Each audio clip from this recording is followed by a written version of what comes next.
The contractor is sort of the internal customer for our drawings that we make. And those contractors and subcontractors have masses of information to manage. So we are trying to make their work as easy and efficient for them as we can. And one way we do that is to try to organize our sheets so we don't just have a big old confusing mass of chaos, but they're all orderly and our contractor can look in a place they're expecting to see something and find what they need quickly.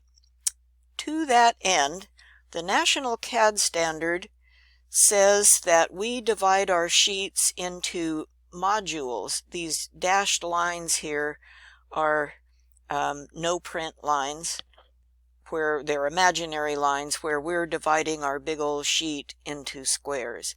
By the way, let me just say, when you see an image and I've labeled that it comes from the National Institute of Building Sciences, that is the organization that supplies drawing examples for the National CAD Standard. So when you see this citation, that means this is the National CAD Standard.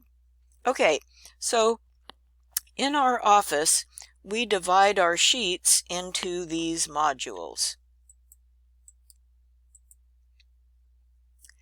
And especially if it's a big sheet, a D size or an E size or so, we will have these letters along one side and numbers along another side. And this might remind you of reading a road map, where they help you find the road you're looking for with this A, B, C, and 1, 2, 3. Then, in your office, your manager will decide what the standard module size is.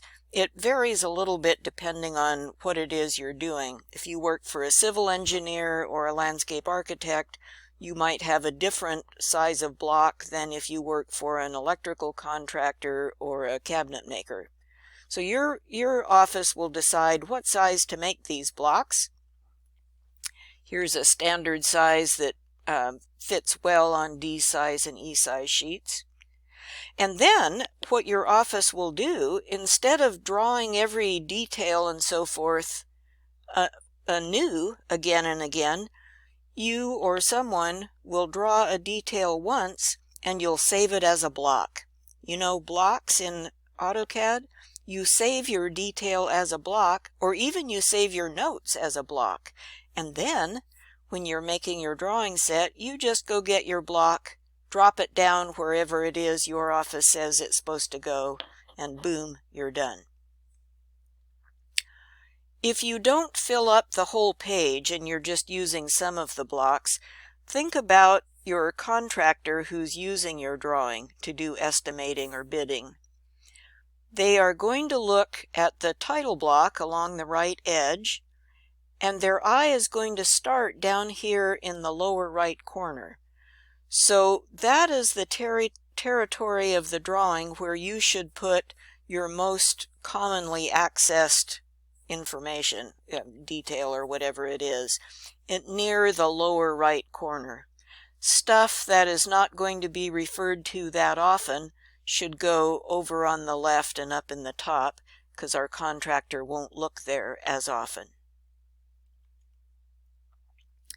According to the standard, we're supposed to put notes alongside the title block, and we're not allowed to put those symbol legends inside the note block.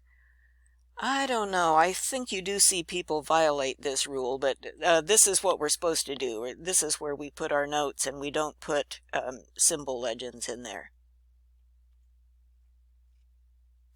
Sometimes you will see the map that shows this is where the project is over here in the note block. It's more common, in my opinion, to see it on the left, but you see them all over the place. Okay, so there's the making an orderly sheet.